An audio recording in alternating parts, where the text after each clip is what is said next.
I started developing board games when I was quite young. We were playing a lot of board games at that time, also with the family. And we just started quite simple, with a big sheet and drawing small circles so that the pawns you can walk your own direction or make your own story in. My name is Martijn Weterings. I teach at the Van Hal Laarstein, ecology. I also develop board games. I think you start with the concept phase before developing a board game, but the concept phase is very short normally because you have to start prototyping very quickly. So you have to test the game first yourself on the kitchen table, and then with friends, and then with a bigger audience, board game clubs or shops or whatever, and game fairs. So the idea about Cave Pilot 55 I got during my sleep. I thought of a very old computer game, I think about 25 years ago. They had a game called Zeppelin, where you had to fly through a cave. It was shot at and all kinds of things happened in the cave. But the nice thing was it was almost endless, this cave. You can keep on flying, etc. So I thought, let's try to realize a board game in such a setting. A board game also that you could play forever if you wanted. So the story of the game has to develop itself iteratively. So in my case, we had a cave where you have to fly through. So in the first time I thought about planes. But I had two locations, the upper cave and the bottom cave. And in both locations you had to be able to land. So a plane can't land upside down. So I thought about bats that could hang from the ceiling or maybe crawl on the bottom. So in this way, a story slowly develops.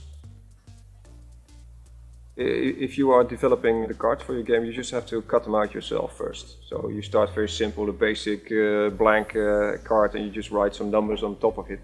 And then you keep on developing the cards. You add some extra symbols, maybe you add some extra art, maybe you use Adobe InDesign to do that. So the balance in the game, I think it's about testing. You have to test as much as possible with friends, almost anybody that you do not know. That can be critical, because if you have a critical feedback, that will improve your game. But the balance is also about what do you want yourself. Do you want a difficult game or very simple games? And that's up to the designer. So the game is about flying through a cave, and you have to really plan ahead which route you want to take to the end.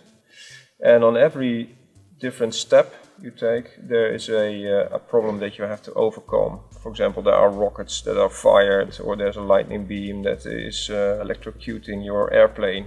So players can just make their own game as difficult as they want, because you can put more difficult cards or more easy cards in the cave. But they can also decide to play a longer game or a shorter game, depending on how many cards you are going to play.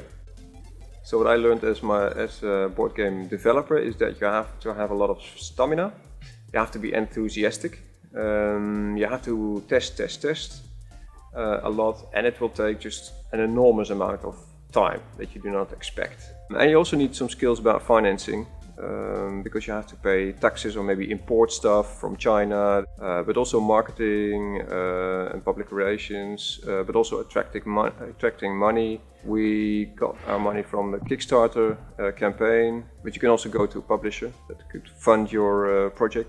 So in the end, there's a lot of things you have to consider before you can develop a board game.